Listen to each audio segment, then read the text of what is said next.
You came in Indonesia as a CEO of Indosat in 2019.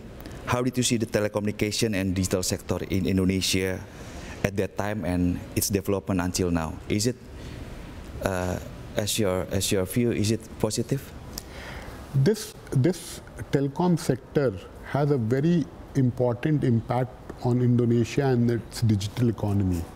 I think if you look at Indonesia, today the digital gross merchandise value is around 150 to 175 billion US dollar, and it will double. It's a matter of time, and it is growing at the fast pace. The underlying is the digital infrastructure. So in last 6 years, I have seen what positive impact it can create for the country and people. But the real pivot moment is what I'm seeing in last 6 months. Now with AI plus 5G, it can be transformative. Think of it like this. In 2025, all my 100 million customers will have personal agent. Whether that agent is for some of them as a personal tutor, for some of them it's a personal nurse or doctor, for some of them it is a personal assistant. Yeah. So I think everyone was waiting for that killer app to come on 5G, but with AI plus 5G, time has come. So I can see 2025 will be very exciting. You will see a lot of innovation. You will see rapid change happening, and I think we are getting ready for that.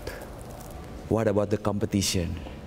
There is news about the merger of some telecommunication company. How do you see the competition in this industry, Vikram? No, look, first you have to understand that health of this sector is very important for the country. Fundamentally, it is so important. And two parts. First, I think we are getting into an era which is all about collaboration. Less competition, more collaboration. If competition has to happen, it has to happen on experience, service, not on price. Because the investment needed for this sector is very intense, and especially for Indonesia because of the whole demographic, it is even higher than the global benchmark. Global benchmark of capex to revenue ratio is 12%. In Indonesia, average is 22%. Wow. So for Indonesia, it is very important that we work more on collaboration, on ensuring we deliver the best for all our customers. So this is one part of it. Second, I think Telco is a scale business, and I think this merger will be good for the country and good for the industry. Now you will have 3 Telco with scale, so that we can all do the right investment needed for the benefit of Indonesia. So it's positive for the industry? Yes, I think I personally am very optimistic that this is good for Indonesia. Vikram, as we know, Indosat for the first time is a telecommunication companies and then become transforming to the technology, and you leading the transformation. How you lead the Indosat so it can be positive transforming from telecommunication to technology and to be a leader in this industry in Indonesia? Maybe you can share. I think last year in August, during our capital market day, we sold our AI North Star. It has 3 pillars. The pillar 1 is we want Indosat to be an AI native telco. What does that mean? We have already embedded, it has been more than 6 months now, we have already embedded AI on everything we do.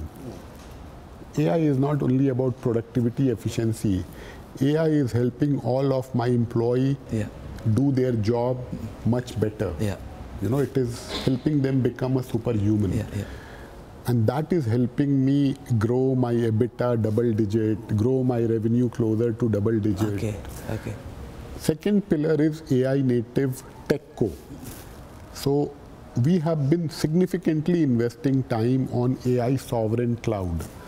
Daniel, I have to tell you that how important is sovereign cloud and data for every country and for Indonesia.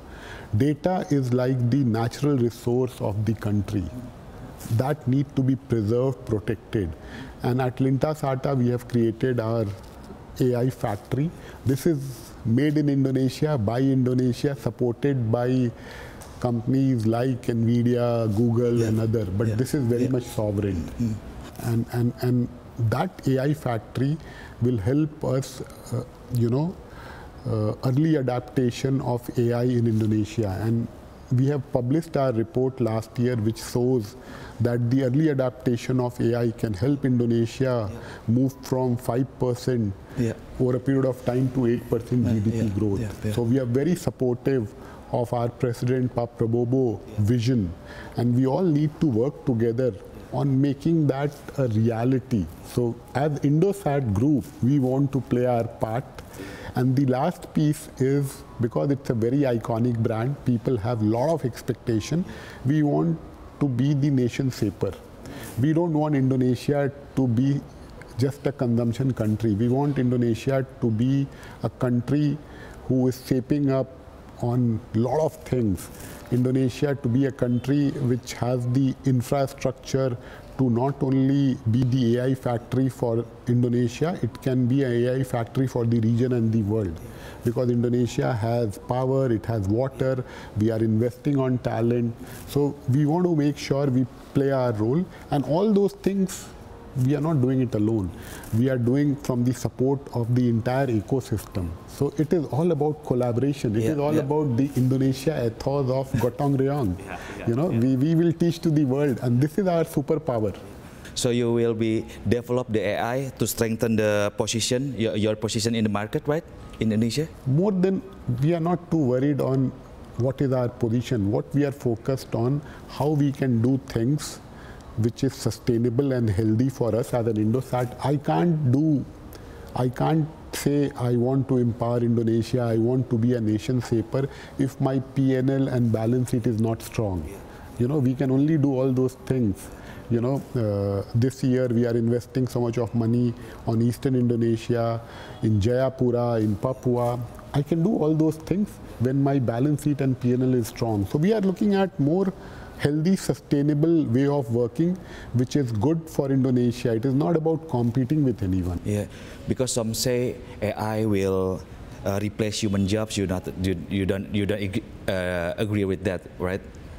Look, the risk is people who are equipped with AI will give very tough challenge with people who are not equipped. So I think everyone has an opportunity to use AI to unlock their full potential. The good thing about AI is it is very easy to use. If you don't know how to use, ask AI.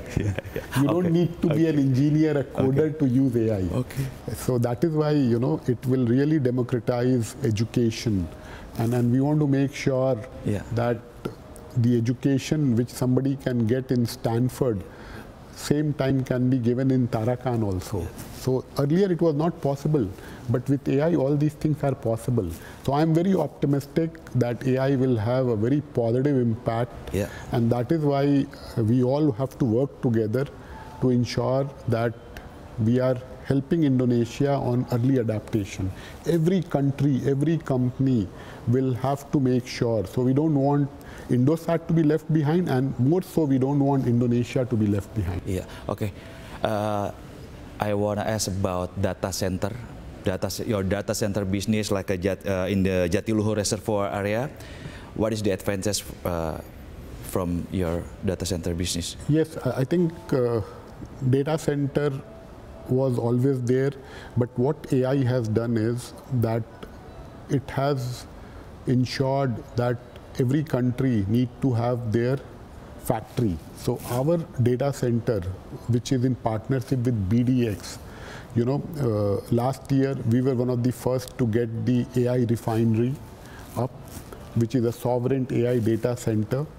Now, what it did was, last year in 2024, there were some early adapter. They are seeing the benefit. We started with Hooper 100. I am happy to share we are in 2025. We are one of the first in Q2. We will be live with GB200, which is Blackwell. So we want Indonesia to have the factory. If you don't have the factory, how do you produce anything? So the first thing is to have the factory. And the good thing about us is that Jatiluhur is very strategically placed, but we have a distributed data center. See, over a period of time, the need will move from training also to inferencing. And when you talk about inferencing, you have to be close to the customer. The compute has to happen at the edge. So we have a very distributed footprint all across Indonesia. We even have a small data center in Jatiluhur. In Jayapura. Yeah, Jayapura. So yes, but Jatiluhur is our big factory, and we have a distributed all over Indonesia. One last question, Vikram. How do you see 2025? We have a new government. What is your wishes? What is your hopes? No, I'm very optimistic, especially the vision which our President Pak Prabowo has given of making sure that this whole mandate of moving Indonesia towards 8% GDP growth, what it will do is it will ensure zero poverty. And that touches me, and that touches all my employees. So we are fully supportive of driving this mandate. We want to play a very constructive role on the President mandate on making sure that we use AI, we use digital infrastructure, we use telco infrastructure to fast track all his mandate on health, on education, on agriculture, even on bureaucracy reform. So we are fully supportive. Yeah, okay, Vikram. Vikram, thanks for your time, and may you and Indosat will continue to achieve success in this year and the future. Success for you.